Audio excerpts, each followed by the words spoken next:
Hey, how you doing? It's Brian, and this is what doesn't make sense.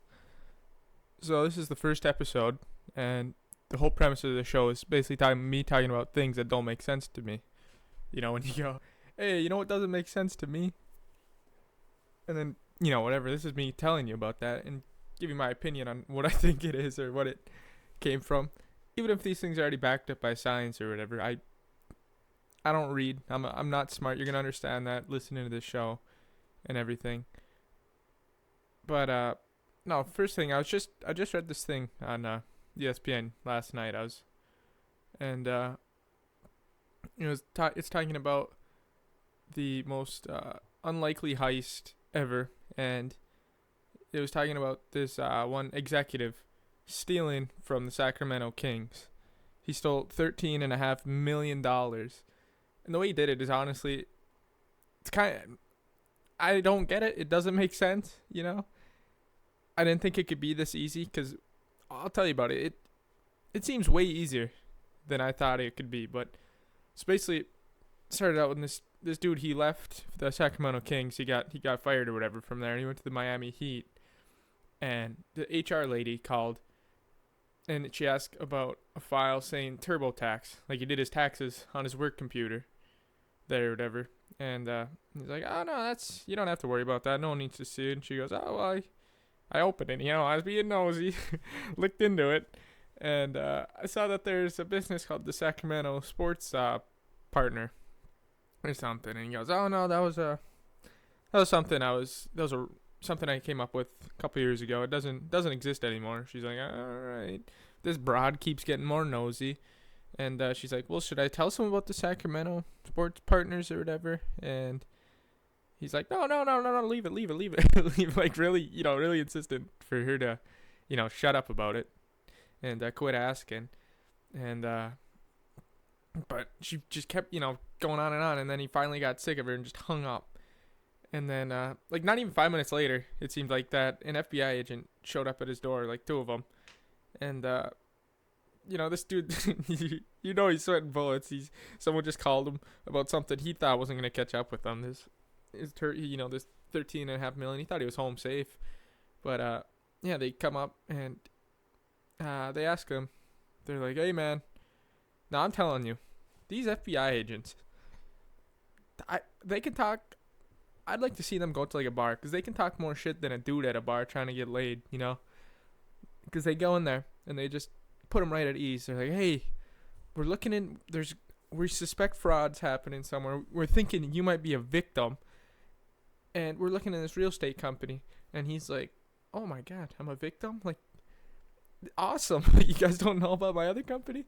But they keep buttering him up, like, "Yeah, we've been looking into this, and it ain't looking good for you." But then they throw a left hook, right to the body, change levels up. With that liver shot, he goes.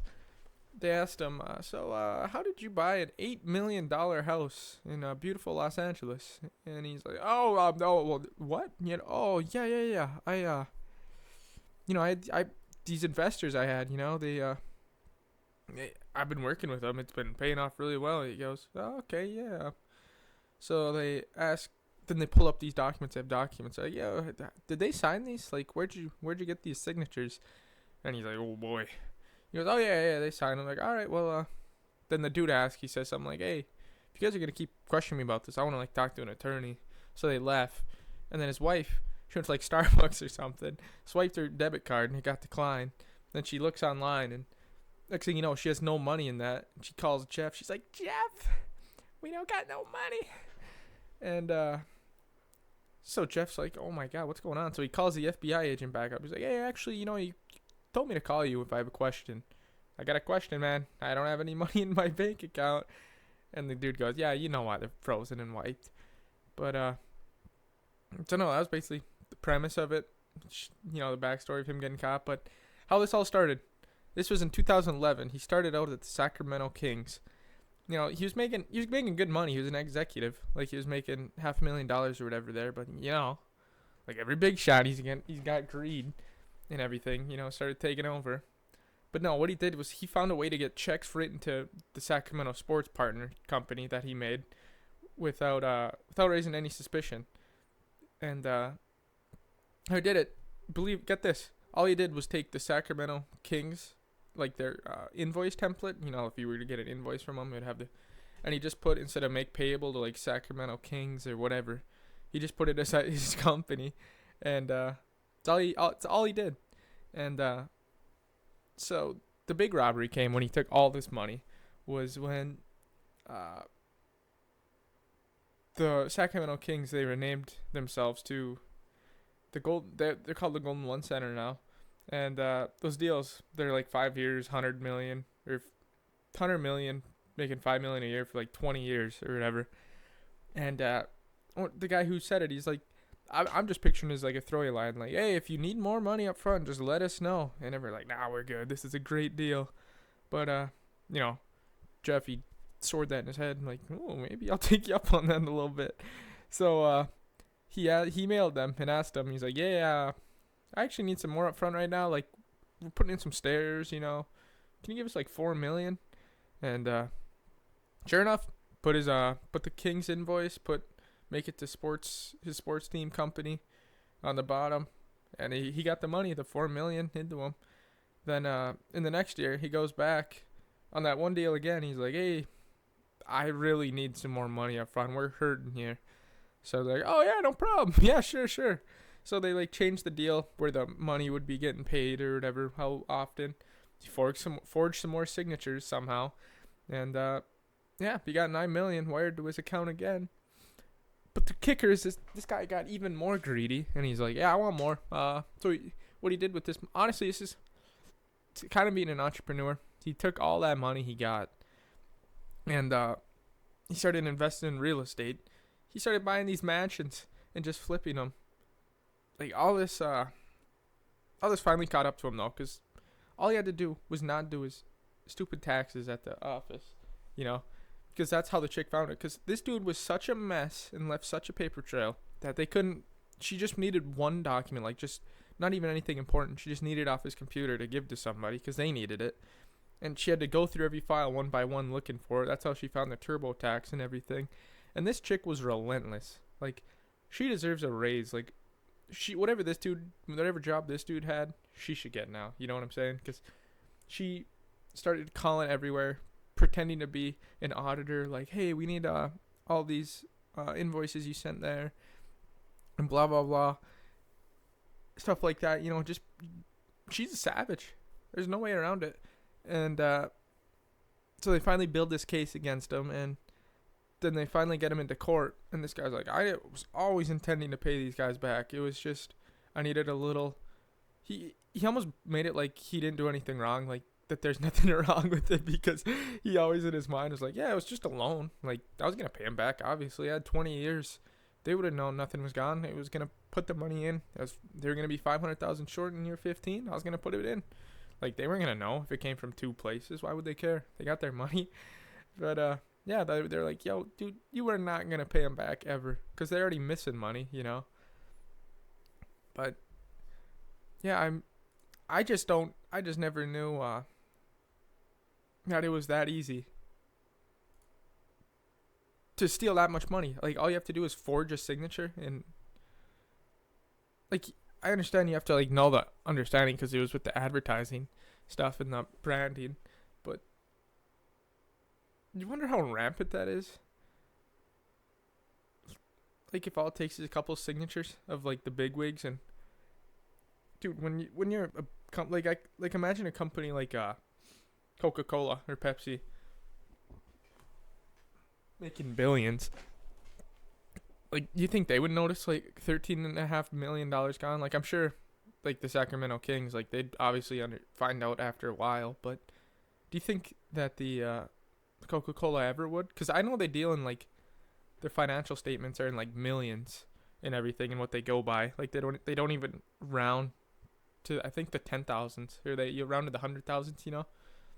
So how'd they ever? You know, why doesn't he go there? Like, I'm sure he could if he was the chief whatever officer at NBA team. Like, that's usually people just work at those places for like, you know, being their dream job. Like, yeah, I work with the Sacramento Kings.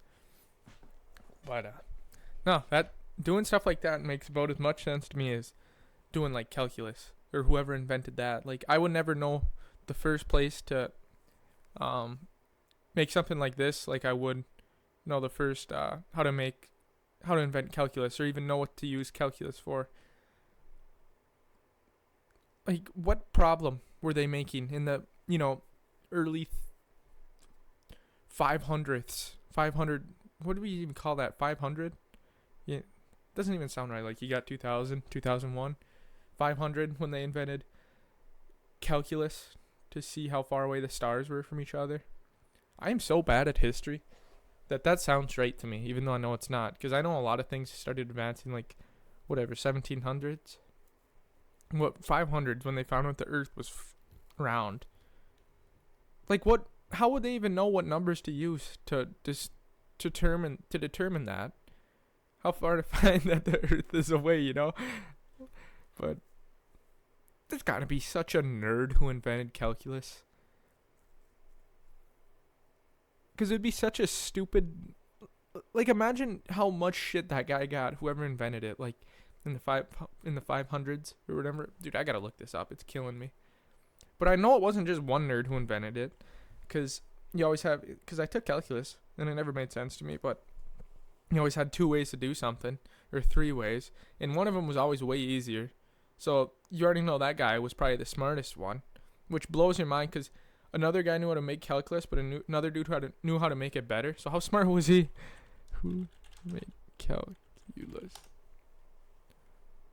Isaac Newton, in the mid 17th century. Oh my god. All right, so ignore anything I said about the 500s. Isaac Newton and Gottfried Leibniz. What did they make it for? Why did they make it? Yeah, they independently. See, I told you. I knew it. Yeah, look at me sounding smart for thinking I knew it. Alright. Why was calculus invented? Alright, it was invented for laws of motion and gravitation. Yeah, but why? I understand that's why he made it, but why was he looking for it? Like what did they even have in the 17th century that needed you to understand the motion and gravity? Why were they looking for gravity in the 17th century?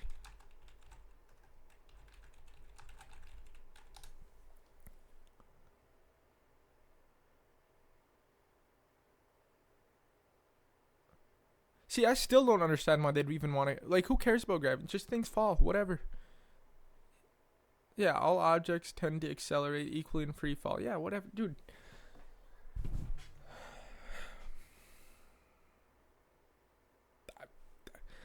I'm just speechless. Like, I don't even know.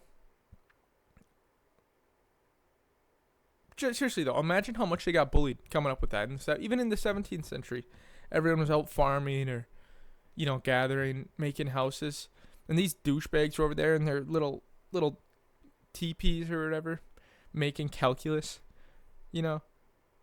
Everyone. Were there houses in this?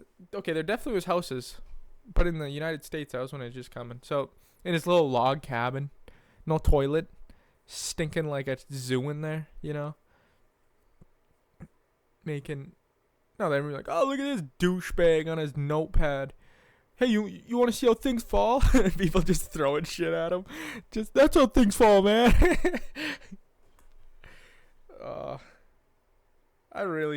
I should read. Like, I'm not even talking, like, I should read actual stuff to make me more understanding, like history books. Because, dude, I couldn't tell you anything that happened before 1990. I could tell you when World War II ended, and not even World War I. World War II ended in 1945. I'm almost positive. Dude, I can tell you isn't that retarded how much? Oh, started September 1st, ended September 2nd. So 6 years, 1 day. Little fun fact. But I can tell you almost any stat in basketball, like what team's doing the best, what team won, and I'm pretty sure I can name almost every championship starting from like 1970, or who won. and uh, all the great Bucks players, what their stats were. I couldn't tell you. Couldn't tell you what a derivative's even used for. You know, maybe I'm onto something though. Who needs to know that? Um, no, World War Two. Oh my God, could you imagine being in World War Two? Or even I think World War One would be worse, but they'd both be pretty shitty. But imagine being in those little trenches. You know, a leading cause in World War Two was trench foot. It's when your foot, when it rained so hard and you were in the trenches, that your foot got stuck in the actual mud, and you just got diseases, and it just got so infected that you just died. So they were literally lifting dead bodies and putting that over the mud so they could just walk on them. They were just walking on their friends, trying not to get trench foot. I'm gonna look how many diseases killed people in World War Two, in World War One. Any guesses? I'm gonna guess 1,000,000. 1,000,000 men fell ill. Oh my God! Look at that. All right. Diseases. What diseases? Oh man, never mind.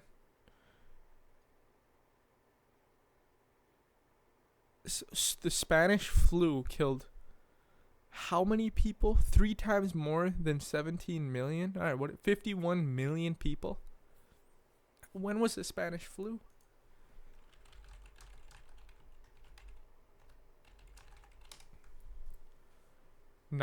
What the heck? I thought I could have swore from my little understanding that was from 1700. Like, you know, one of those early flus. 51 million people died in 1918. Oh, oh my God, this is what everyone that's the swine flu.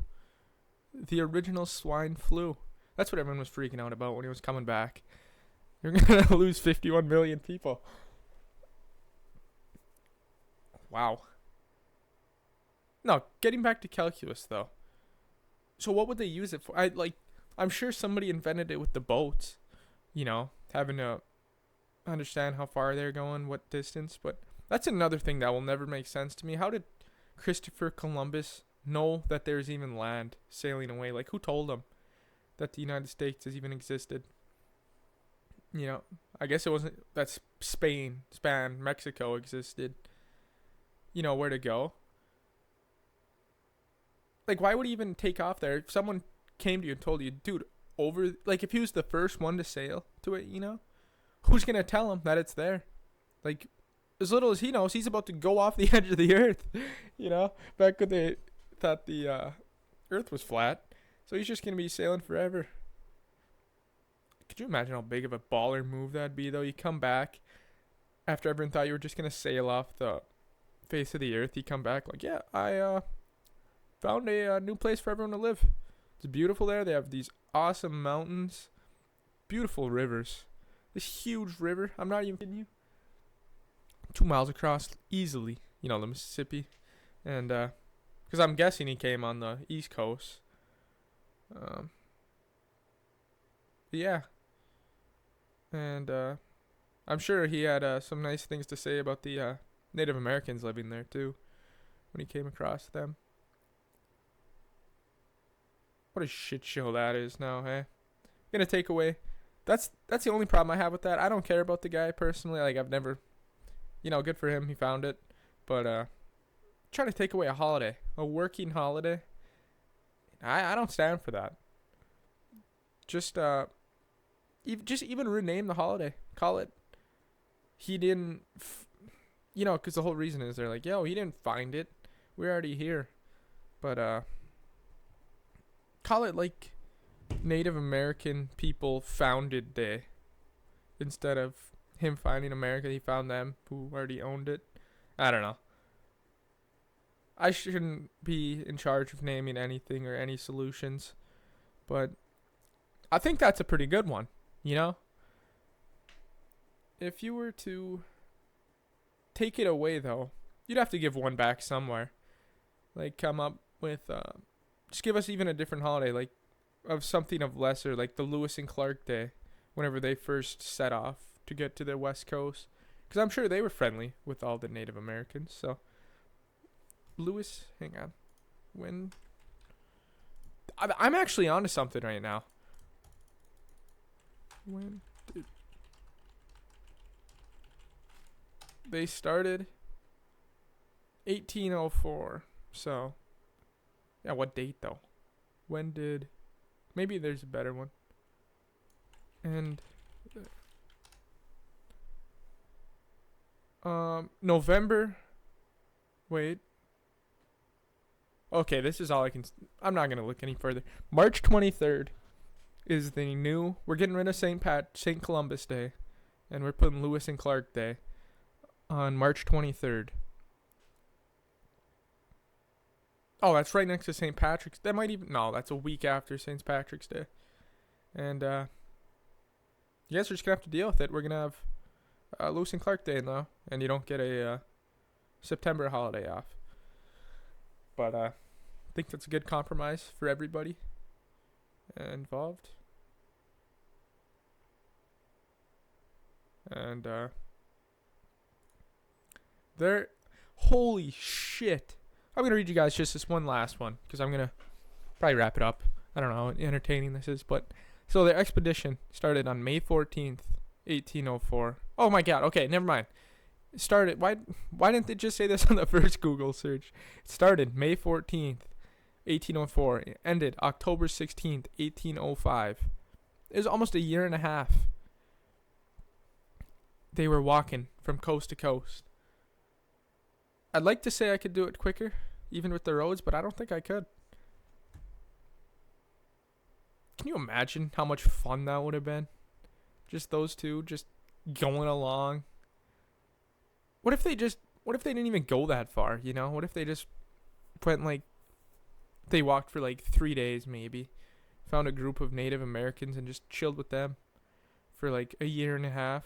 They came back and just lied, you know? But it's a lot of the same. We found a lot of the same. And everyone's like, oh my god. And they hold a huge party.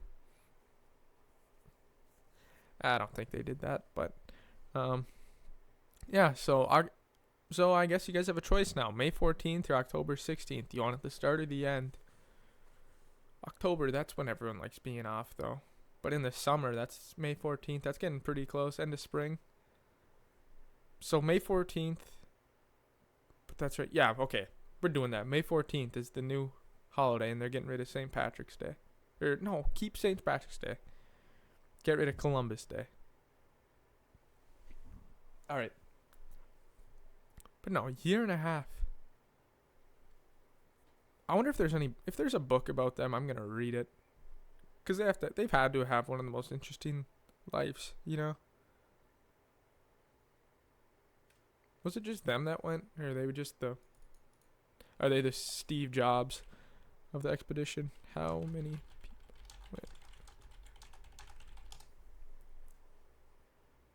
went? 33 people. They, wow. Thomas Jefferson went? Why doesn't he get there? Meriwether Lewis?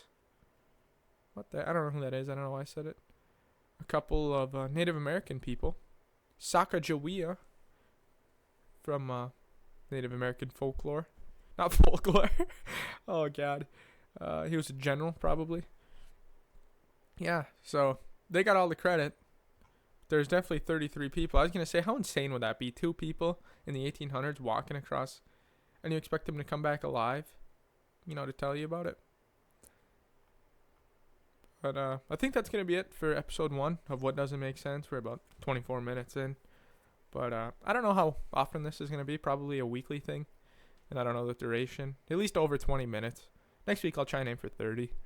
I don't know how much. I don't even know how entertaining that Jeff David story was of the Sacramento Kings now in prison, I'm pretty sure. Is Jeff? He's got to be in prison. 7 years in prison. On June 24th. Oh my god, he's in there. Till 2026. Jeff David. How old is Jeff David from, where's he from? Sacramento.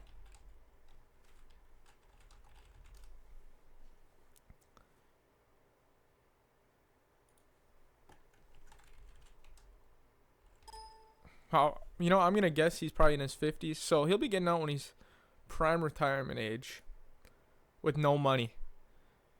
So good luck to you, sir, and thanks for listening. Episode 1. Thank you.